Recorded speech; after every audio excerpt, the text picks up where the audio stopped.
Do you like sports? Do you like art? What about science? Giraffes? Giraffe scientists that paint rugby games? It's all available on Audible, the biggest audiobook site with the largest selection of audiobooks this side of the inner solar system. No need to use your boring old eyes anymore. The ears are the future, my friend. Why, you're using them right now. So check out Audible and get your listen on. Go to www.readlearnlivepodcast.com/audible to start your 30-day free trial today. And I think that there are those of us who are fighting tooth and nail and working our butts off to rediscover that American dream that's about character and about integrity and about meaning rather than money, rather than personal gain.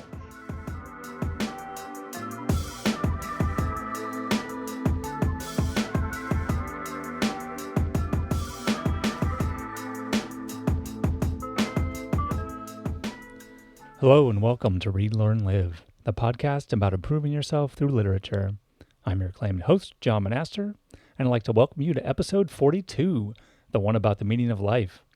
As always, if you have ideas for books you'd like to see featured or of authors you want to put me in touch with, you can reach me at jon@readlearnlivepodcast.com. Today, I'm delighted to have the opportunity to speak with author Gina Wohlsdorf about her book, Blood Highway. Gina Wohlsdorf was born and raised in Bismarck, North Dakota. She graduated from Tulane University, taught English in the south of France, sold books in 4 states, and earned an MFA at the University of Virginia. Her debut novel, Security, was chosen as an Amazon Best Book of 2016. She currently lives in Colorado. I hope you enjoy our conversation as much as I did. All right, hello everyone, and welcome to the Read, Learn, Live podcast. I'm your host, John Monaster, and I'm joined today by Gina Wohlsdorf, author of Blood Highway. Gina, hello. Hello. Thanks so much for coming on. How you doing? I'm super. I'm excited. This is my first ever podcast. Oh, wow. That is exciting. Get ready, because now you can go around the world in an instant. I know. That's the magic. I'm tired already. You're tired. Jeez, take a nap. Don't worry. That'll happen right after we hang up, pillows and all. So yeah, I'm really excited to talk about your book, Blood Highway. It just blew me away. It was not at all what I was expecting, in a good way, and I really enjoyed it. So I always like to start off with just sort of asking an author, kind of in your own words, summarize, what the book's all about. What is this? Blood Highway is about a 17-year-old girl from Minnesota. Her name is Rainy Cain. She comes home one day after school to find that her mother who has long been mentally ill and checked out of her life, has killed herself. And Rainy proceeds from there to meet this good, kind-hearted cop named Blaine, who kind of takes her under his wing and protects her. She, unbeknownst to her, the father she's never met, who she thought was dead, has escaped from prison and is coming to Minneapolis to get her, to take her on a cross-country odyssey. Also, she didn't know that her parents were bank robbers when she was before she was born. So there's allegedly $4 million that her mom hid somewhere in California that Sam, her father, wants to go find and dig up. All right, there you go. So for those of you playing at home, very simple plot, nothing crazy. No, that's the book, and that's why it's so amazing. It's just like a turn after turn after turn happens, and yeah. So I definitely want to get into the meat of the book itself. But before that, let's just quickly talk about your creative process, because this is a really interesting book in many ways. So I'm just curious to start off with kind of your writing process. How did this book come together? And I know you wrote this other book, Security, which won awards and was great. So, do you feel like you changed anything since you wrote that book? Very much so. The process was very different between them. Security was such a fast write. That voice just popped into my head like a freight train one day. And I just sat down and I wrote it. And it took me about 19 days to write the first draft of Security. Wow. Whereas Blood Highway has been a 15-year process. I finished the first draft when I was 22. I'm 37 now. So it's been a labor of love for a really long time. And so talking about the process of it, it's kind of like, well, which draft? Because there have been so many. But the first draft, interestingly, I did write it on a public PC at the public library in Bismarck, North Dakota, because I was too poor to afford a computer. There you go. Public library is always, always, always so important. So that's good to hear. But I mean, also that's amazing that you wrote the first draft at such a young age, because this feels like a very mature book, and the character of Rainy feels very mature. And we'll get into her because she's super interesting. I'm also curious to know about sort of the settings, the time and the place of the book, because you picked kind of interesting, and this might have, now that I know, I didn't know that. Now that I know that, this might have affected that, but you picked the specific era, which was kind of the near past.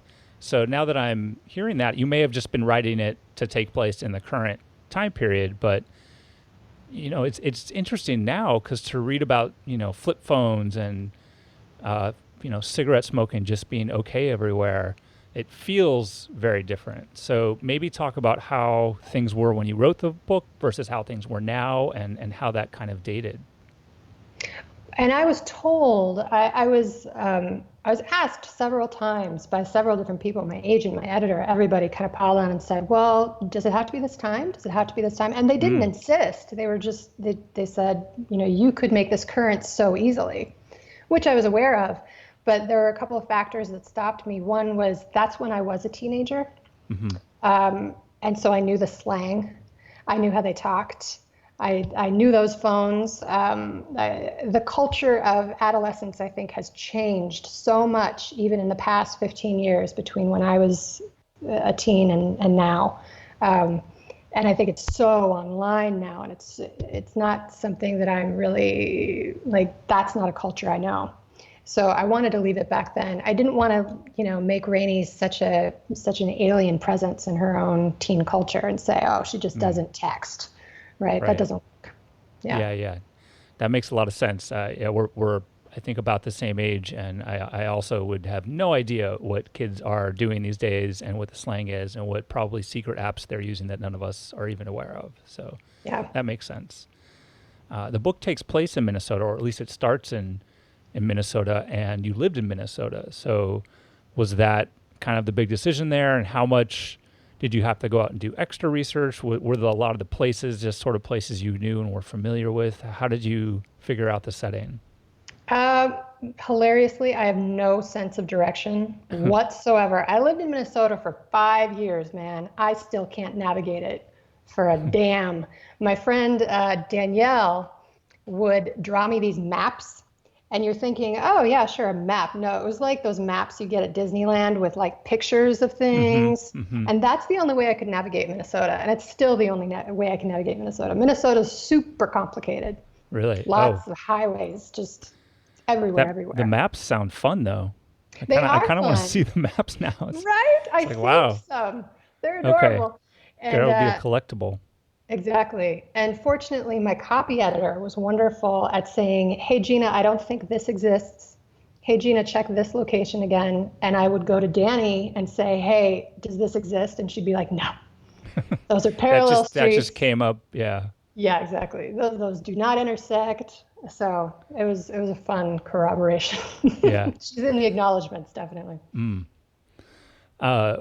Did you feel like there was anything that was particularly difficult about putting this together? I mean, what was the hardest part? It's a beast how many plot elements there are and how many twists there are. So it functions a lot like a Rubik's Cube. I love Rubik's Cube books. Those are my favorites. Security is kind of like that too, where you're just twisting it. And I mean, Johnny's a twist. Sam's change is kind of this long-held twist.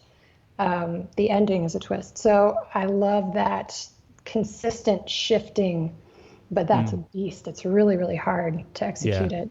Yeah. Okay, so, and just for further reference, so Sam is Rainy's dad. Johnny is Sam's compatriot from prison, maybe we'll say, Correct. so as to not give too much away. Okay.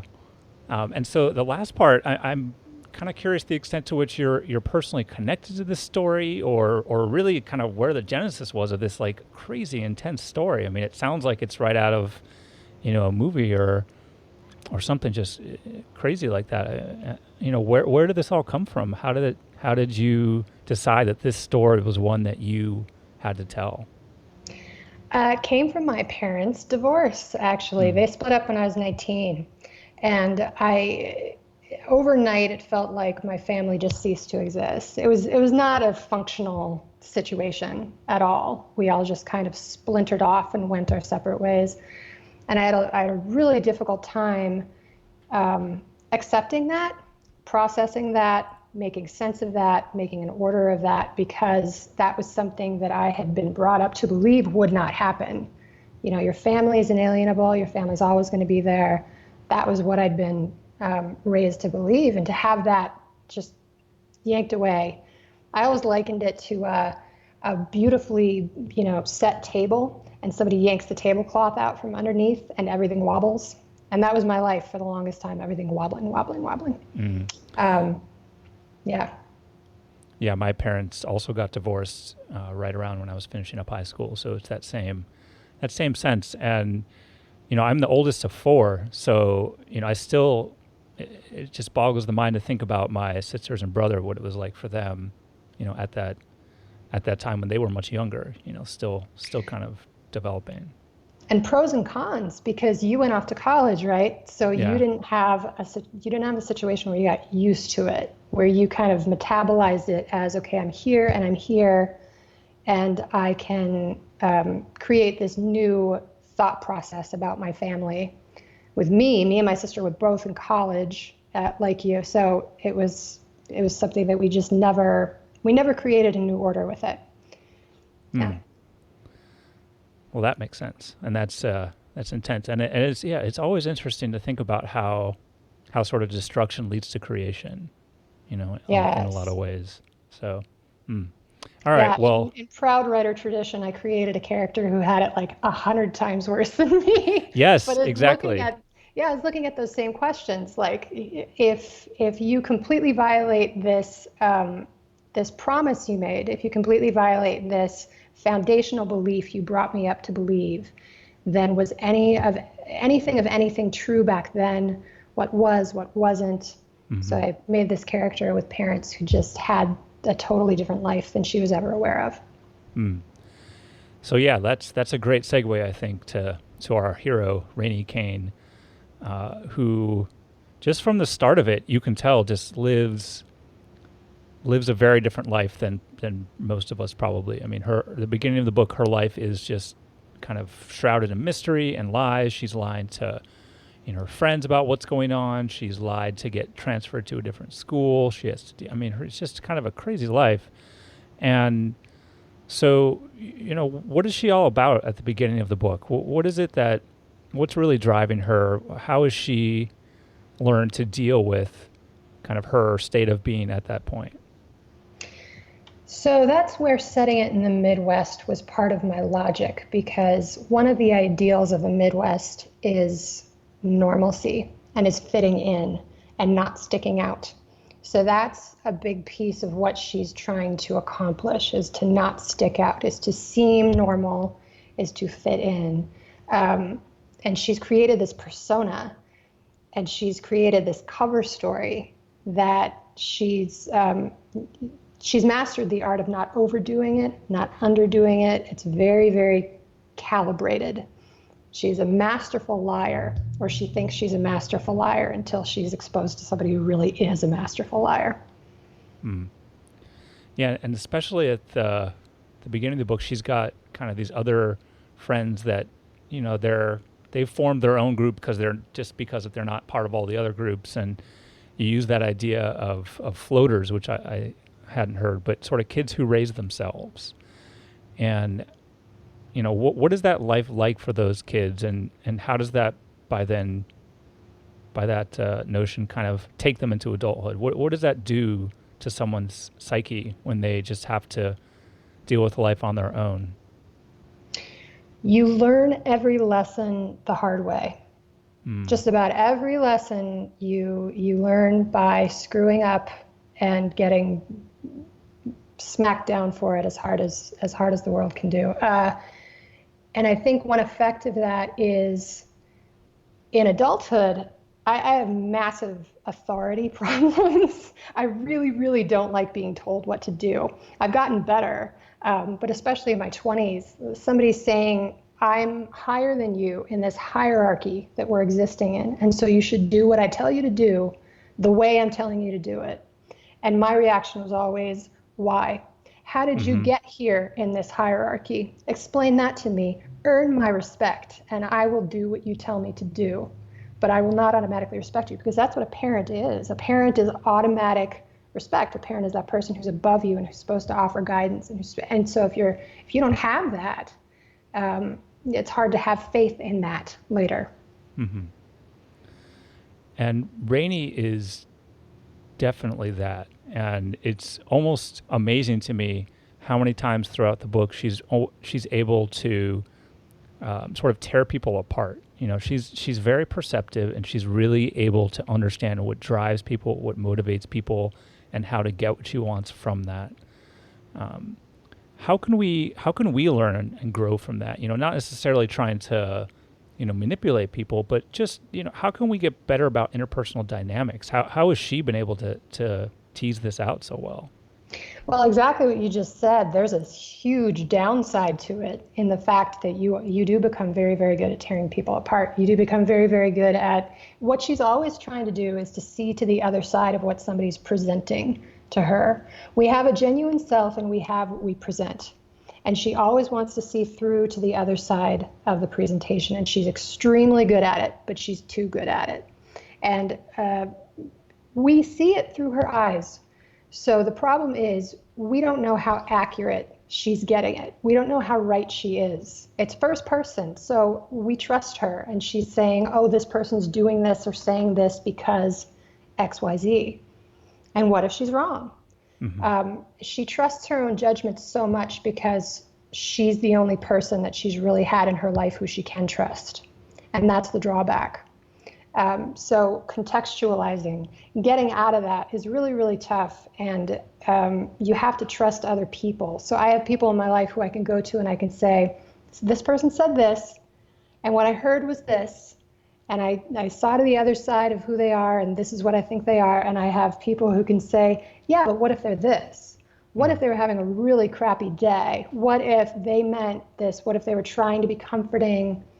And that's so hugely important. So, and I think Blaine winds up kind of countering that for her. Yeah, that's exactly what I was going to bring up. So Blaine is this police officer that shows up, the sort of first person on the scene after Rainy finds her mother, and they form this tight bond, seemingly very quickly. He sort of, lets her go have a cigarette. Like it's sort of she's sits in the car. Like they really connect. And, we learn more later in the book about why that might be, but, how was that initial connection happen? How is it that Blaine is able to connect with someone like Rainy and to really understand what the right thing is to do there? Their experiences of, I don't know if I should give this away, but I'm going to give it away. It's okay. Early in the book, right? Yeah. They both have found their mothers dead of suicide. That's a pretty unique experience. Yeah. And he understands her experience, she understands his, but they process it so differently because they had different relationships with their mothers, of course. So Blaine's very curious about how okay Rainy is, about how Rainy's kind of fine, because for Rainy, her mother died several years earlier, and she's just been living with a ghost, essentially. So as she explains... Can you expand on that just so people understand? What do you mean when you say she's been living with a ghost? So her mother doesn't speak to her. Her mother does not seem to see or hear her. Her mother ignores her, basically. But it's a piece of how mentally ill she is. It's a piece of, I think it's willful, but I also think that it's severe mental disorder. So Rainy, and that began when Rainy was 14 and she came home and she walked home instead of getting a ride from her mom. And her mom was really panicked and wondered where Rainy was. And her mom, started slapping her, and Rainy kicked back, fought back. And from then on, her mom just shut down. Never spoke to her again. So that was the moment of death. And Rainy spent years, I think, mourning her. So from 14 to however long, and she had to learn how to survive on her own because people didn't believe her that this had happened because her mother stayed semi-normal with other people. Very odd manifestation of mental illness for sure, but could happen. Yeah. And so after the two of them learn a little bit more about each other, you have this great line. I mean, there are many great lines, but I really enjoyed this one, which was if you're raised by someone who basically lives two lives, you become awful in a way because you're always ready for anyone you meet to change. So when you say that, what does that look like? Who have you seen maybe in your life that's like that? And maybe for someone that's out there that is dealing with someone like that, something like that, what can they do? How can you move forward and really connect with people, even though something like that's happened? I'm like that. I was severely like that for a long time, and I'm less like that now. Having those people who you do trust, who can say, stop, who can say, hey, slow down, pause, take a pause, trust me. This moment isn't as big as you're making it. This moment isn't as tragic as you're making it. This person isn't as bad as you're making them. And it's a process. And I think a lot of people who are put in that position never kind of make it out of that attitude because it's this constant panic attitude. Every time you meet somebody, you're on tenterhooks for, well, wait, are they going to be different? Are they going to snap their fingers and change? Growing up, in a situation where that's a potentiality is difficult. Yeah. So there's sort of this odd van that's kind of tailing them for a bit, and eventually, out comes Sam, out comes Rainy's father, and Rainy has this moment where she could kind of run away, leave Blaine, and just escape, and she doesn't, and she tries to save Blaine and goes with her dad. So now she's sort of interacting with her dad for the first time ever, just kind of unbelievably confused, what's like, how can this be? And it's very interesting to me the way that those first interactions went, because, the Sam, her dad, is just this very intriguing character. He's got multiple sides to him. He's able to get people to connect with him. I mean, so what is it like for the two of them, for Rainy and Sam? How are their first interactions, and then how do things change as the book goes forward? How does that relationship evolve? The thing that Rainy and Sam have in common that manifests in two very different ways is the fact that they can both rationalize very, very well. So Rainy can encounter a situation and have kind of subconscious motives that she's not aware of. Sam, same thing. And they can say, and it's fine that this is the action I'm going to take in this situation because ... She wants to get to know her dad. Of course she does. And she wants to believe the best of him. And it's the worst thing she could do. It's the worst thing she could possibly do. But he talks such a good game. And he delivers, this presentation that is so flawless at the start that she actually can't see around it, although I think she's not trying that hard. And it remains fairly, he is variable, but his personality remains oddly baseline kind of the whole time through, except with Blaine, because Blaine knows exactly how to provoke him and does so. And then he changes, then he flips. Yeah, I mean, I think that's a great way of putting it, especially in terms of when Rainey starts to find out more about him, and they go into this convenience store together, and Sam sort of just smooth talks his way until the clerk just handing him the money without really having to do anything, and Rainey's kind of like, okay, I guess this is how things are, and she grabs some cigarettes and some food, and is just sort of like, all right, it's cool. That part was just wow. I mean, it's like, okay, I think we're just sort of justification machines, and Rainey and Sam are both so good at that. How does that get us into trouble more broadly? How can we watch out for something like that happening? How can we, like in a different world, how might Rainey have dealt with that? So speaking in terms of like mindfulness or self-care is so important, right? Keeping yourself in a situation where all your senses are kind of at your disposal. Rainey's in shock, really, at this point. She was in a car accident. She was up all night. She's smoked about 1 million cigarettes. She's exhausted. She's hungry. So her equipment isn't really working, and and also it's a situation of what else would she do? What would her protest sound like?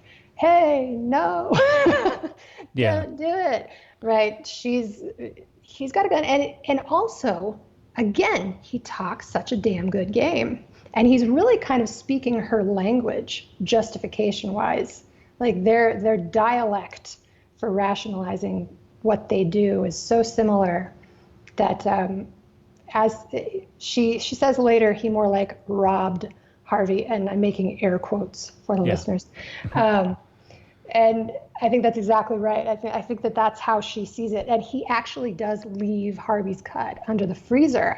There's so many ways that Sam makes it really super easy for her to say what she thought was happening wasn't what was happening, which is exactly what he says to her. What you think is happening is not what's happening. And he kind of says that to her over and over again in different forms throughout the book. Yeah, I think that's a great point. And this is probably a bizarre comparison, but it actually reminded me a little bit of Steve Jobs. He had this concept, I don't know if you've heard it before, but reality distortion field. And so this was like a phrase that people gave because he was so able to convince people that whatever he was saying was sort of the right reality, even if there wasn't really any kind of connection. He's able to say that, our phone is the most beautiful, majestic, amazing thing on the planet, and it'll do X, Y, and Z. Even as his engineers were sitting in the front row, like, none of this is working. He's just sort of faking it right now. We'll hopefully get it fixed soon. So I feel like Sam is similar in that way. He maintains this like reality distortion field. He is able to generally keep that up throughout the book, but there are a couple moments when it gets pierced. Yeah. He believes what he's saying. That's the crucial thing. I'm gonna do a tangent right now. So I was in a choir here in Denver, and we had a concert coming up, and I had to miss it. And I felt terrible, and I needed an excuse. And so I went to my friends, and I said, what can my excuse be? I need like a really good story. And they were like, Gina, it's you. You can come up with a story. So it's my friends Kayla and Shelby. And I said, what if you two were getting married? You two are having a wedding in the mountains, and you want me to sing for the wedding. And they said, could happen. Kayla's gay, but Shelby's straight, and Shelby's also already married. But we went with it, and we're like, yeah, you're getting married. I'm going to sing When I Look Into Your Eyes by Firehouse with Kayla's hot brother playing the guitar, and it's going to be so moving, and that's going to be my cover story.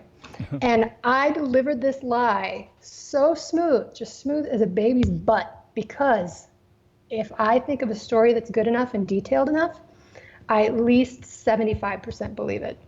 I mean, I 75% believe my books happen while I'm writing them, right? I 100% while I'm writing them, but I get out of them and I'm like, no, that happened. I believe my dreams happened when I first wake up. It's awful because I have some terrible dreams. Yeah, we all do. Yeah. But the best lie you ever tell is the one that you believe. The one you believe is true. Yeah, that's a really great point, and I think that really comes through in your writing. It's very vivid. It really feels like you were able to kind of project yourself as there, like maybe you're just sort of documenting things that are happening as this, as the wild twists and turns go. And this is why I try not to lie too much, because I know I can be so good at it. So I'm an inveterate truth teller. And when the time comes to lie, I'm just shaking in my boots. I'm like, oh, because it's going to be too good. It's going to be too good. Don't take it too far. Yeah. What a problem to have. I know, right? It's okay. I'm sure you're telling nothing but the truth. I'm sure so far you've been very honest. Yeah, right. I have. Okay, I believe you. So midway through the book, Rainy she realizes she's kind of sitting there. She's, I don't forget exactly where, but she's probably in the middle of mayhem, because this book is constant mayhem. She realizes she misses her mom. All this has happened. She's going around. She's gotten picked up by her dad and this guy, Johnny. They're driving across country. They're getting chased by a plane. They're robbing people. They pick up hitchhikers. All this is happening. And then she just kind of stops and she's like, oh, I miss my mom. And that's kind of crazy, the way that the beginning of the book is presented. Like you said, her mom is ignoring her for years. Then her mom commits suicide. And then, flashbacks that she has is even when her mom wasn't ignoring her, her mom was throwing stuff at her. It was not a safe place. But she misses it. She misses the weirdness, the uncomfortable moments. And so I'm kind of curious about that. I think that's the case for a lot of people. I think a lot of us tend to think about times that weren't so good, but still, for some reason, think of them fondly or otherwise just miss it. Why is that? Why does that happen? I think especially with childhood, and I think especially with parents who are such a foundational relationship, I think they are all we know for a time, especially in early life. But as time goes on, they're the foundation. They're what everything else rests on. And Rainy says at one point, how you're raised is your baseline. It's your baseline no matter how nuts it is. And so missing your baseline, I think, makes sense, especially if it's tolerable. Even if it would be intolerable to somebody else who comes into it and lives it, to you, it was tolerable. You were alive in it, and you were probably young and very innocent in it and didn't know any better. And maybe that's what you miss. Yeah, the innocence of youth. Right. Oh. So I want to talk about Johnny for a little bit. We briefly mentioned him before. He's another just really interesting character. And so he kind of comes into the book early on as kind of the driver car guy for Sam when Sam picks up Rainy and they go off. And so Rainy's kind of trying to figure him out, it seems like, for the first while. Like, it's kind of confusing as to what's happening. But eventually they kind of are forced together. Sam asks Johnny to watch over Rainy, and Rainy, they're kind of escaped. They're going to spend the night in the cabin. It's like it's time to relax for a little bit, and it kind of comes out that Johnny and Sam had this kind of horrible, or Sam did this, horrible things to Johnny in prison, and Rainy was Johnny's escape. There were pictures of Rainy on the wall, and it's just, that part was particularly crazy. That was, in terms of Rubik's Cubes, I was like, oh boy. Like, so, because that gets into so many ethical questions, to think about what's okay in terms of our imagination, the most horrible things are happening to this guy in prison. He's got this one out. He uses his imagination. He looks at these photos. He dreams about another life with this girl who he has no idea who he is. And then he gets out and ends up meeting that same girl, So what does this do to Johnny? And was what he was doing in prison okay? So there's a couple of things about Johnny that I think that need contextualization in order to judge that. And one is that his crime was stealing a car. He did it for his brother who owned a chop shop, and he wouldn't rat out his brother, and so he was given a much longer sentence than he would have been otherwise. So, and I don't think that's the story for many people in prison. I don't think, you bump into too many people in prison who have just plain, flat out been wronged, who are victims of the system. But he is. He's flat out a victim of the system. And a victim, I think, of his upbringing, and a victim of no opportunities, and et cetera, and of a poor education, and I think a learning disability, and lots of different things. Second, I think what you just said. So the likelihood of him ever meeting this girl was practically nil. He was pretty much 100% sure he was going to die at Sing Sing. He thought he thought Sam would kill him one day. So I think he thought of it as harmless, in as much as he thought of it at all. Survival strategies are funny that way. When you frame something as I can survive this way, justifying it becomes less important, which I think is a big reason that people do terrible things, is they inaccurately frame them as survival questions. I can't survive this. I'm not going to survive this day of all this stress in the grocery store, so I'm going to cut this guy off in line, right? I think people do that. Mm-hmm. And it's massive self-centeredness and narcissism. But for Johnny, actually, he's right. It really did drive him insane, and she's his one glimmer of sanity. So justified, unjustified, I don't know. I don't know if it's even a question. I feel such empathy for him. I feel like my heart just breaks for him. I was writing that and I was crying hysterically. I was like, this is terrible. What am I doing? But there are stranger things under heaven and earth, right? Yeah. Yeah. It was very, very upsetting, but like you said, I'm sure worse has happened. Yeah. And so the two of them, Rainy and Johnny, end up kind of getting closer and closer, and they've gone through so much tragedies. There's so many tragedies on their own that they eventually kind of just come together and become intimate and sort of fall for each other. And Rainy loses her virginity to him, and so there's this idea of Stockholm syndrome, and maybe that plays some part of it. But it just, especially based on what you just said, there's a lot more going on there. What do you think caused that? And maybe correct me if I'm wrong, but it felt a little bit like Rainy was pushing for it more so than Johnny, right? Yeah. So why was that so important for her? Johnny would have never made a move on her. Never, not in a million years. In fact, he's resistant to having sex with her.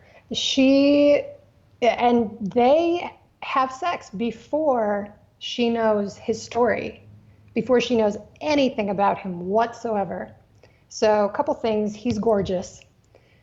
She's in a survival situation that she hasn't really acknowledged as a survival situation yet, but she is in it. She's a virgin, and she had recently spoken with Blaine where he had said to her that he's a playa. He goes around a lot and hooks up and says, see ya. So he said, yes, it helps. It helps to have sex. It helps the loneliness temporarily. And that plays through her mind because she was just thinking of her mother and how lonely she is and how alone in the world she is. And then here's Johnny, right? So I think for her and for so many things for Rainy, it's a matter of practicality. Here's this guy. I'm lonely. Let's transfer it to horny, and see what happens. And that's what happened.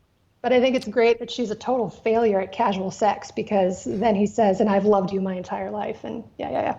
Yeah, it all, once again, just another twist and turn where she realizes things are not as they seem. And So yeah, that whole time when they're kind of in the cabin in the woods is just really the book kind of just escalates from there, as if it wasn't already.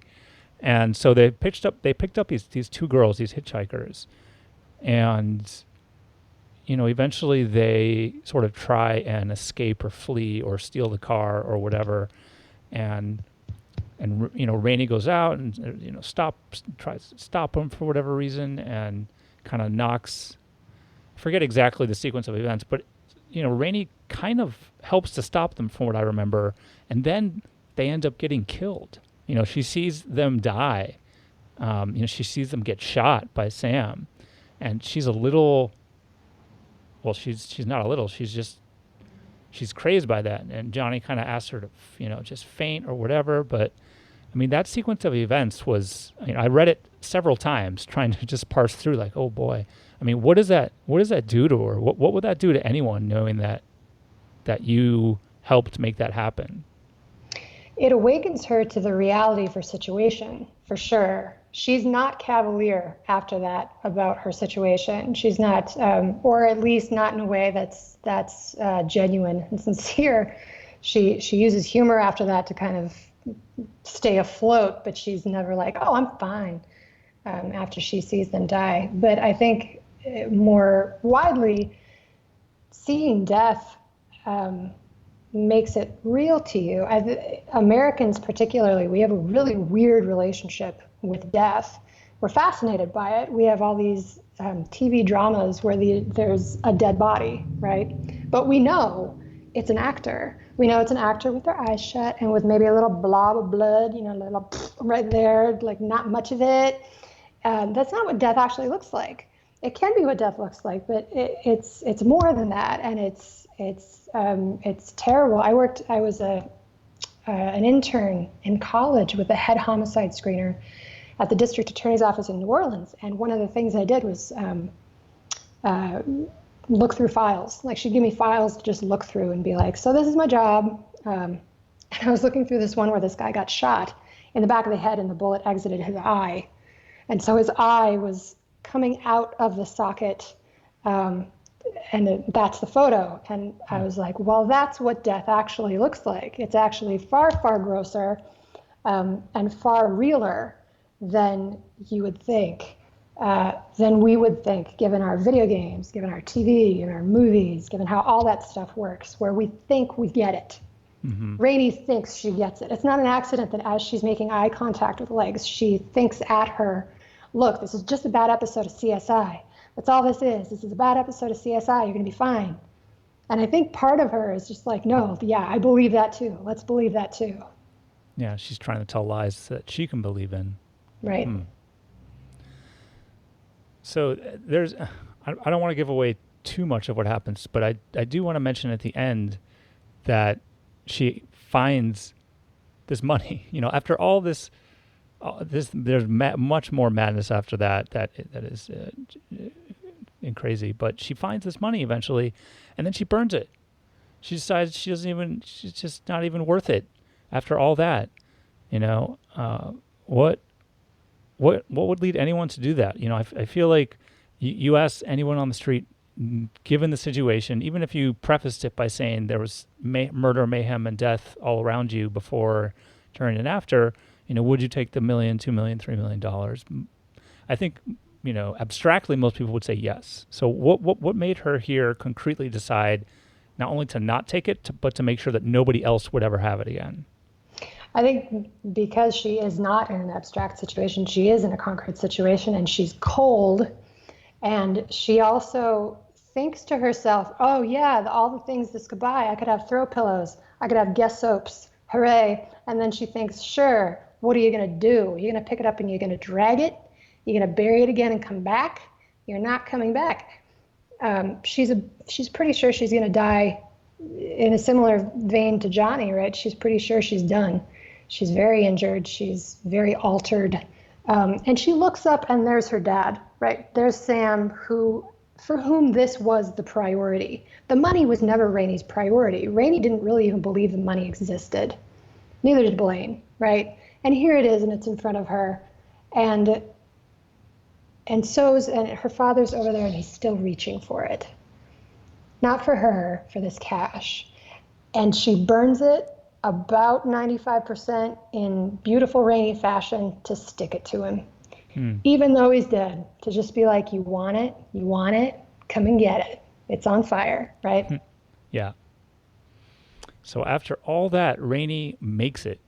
She just goes through the fire and back again, literally, metaphorically, and she makes it, and she now kind of has the rest of her life ahead of her, and what's that going to look like? How does someone adjust to something like that after everything that's happened in the book has happened?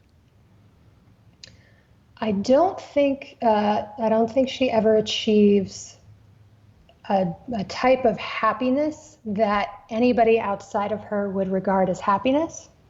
There's an interesting quote in an Atul Gawande book, but I can't remember which one.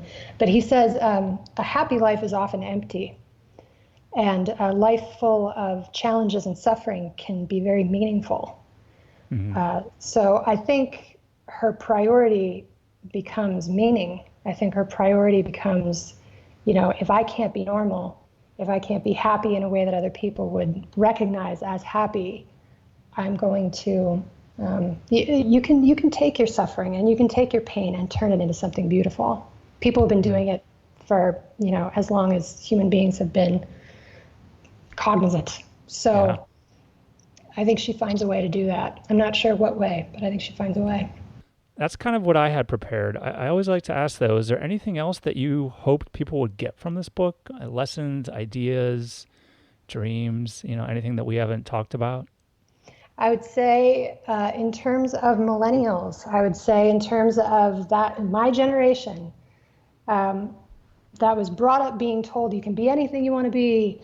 You're so unique, you're so special, and that around the time of 9/11 and around the time of the economic collapse that closely followed 9/11, we were told, shut up, sit down, you don't know anything, you don't have any right to your opinions, and you're a bunch of freeloaders, get out of my basement.